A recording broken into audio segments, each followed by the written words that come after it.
স্ক্রিনের এই আপা একজন জুলাই যোদ্ধা।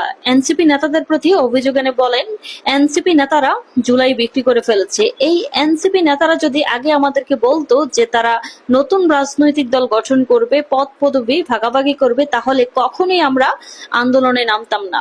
তখন তারা আমাদেরকে এগুলা কিচ্ছু বলেনি। এখন এরা বিএমডব্লিউ গাড়ি দিয়ে চড়ে লক্ষ লক্ষ টাকার মোবাইল চালায়, দামি দামি পোশাক আশাক পরতেছে। এই যে আমরা কি পেয়েছি, আমাদের সেফটিটা কোথায়? আজকে আওয়ামী লীগ যদি ক্ষমতায় চলে আসে, সবগুলা রাস্তায় পড়ে থাকবো, একটারও কোনো চিহ্ন থাকবে না। স্ক্রিনের এই আপা কিন্তু সঠিক কথাই বলেছেন, কারণ এনসিপি নেতা যারা আছে তারাই হচ্ছে আওয়ামী লীগ দলের প্রথম টার্গেট। এবং আওয়ামী লীগ দল যদি কোনোভাবে ক্ষমতায় আসতে পারে, তাহলে এনসিপি নেতা থেকে শুরু করে বৈষম্য বিরোধী আন্দোলনে মেইন হোতা যারা ছিল, মানে শীর্ষ মুখ, সবগুলা একদম শেষ হয়ে যাবে। এটা এনসিপি নেতারাও জানে, এটা বাংলাদেশের সাধারণ জনগণও জানে। এখন আল্লাহ আল্লাহ করেন যে আওয়ামী লীগ দল যে ক্ষমতায় না আসে, যদি ক্ষমতায় আসে সব শেষ হয়ে যাবে একদম।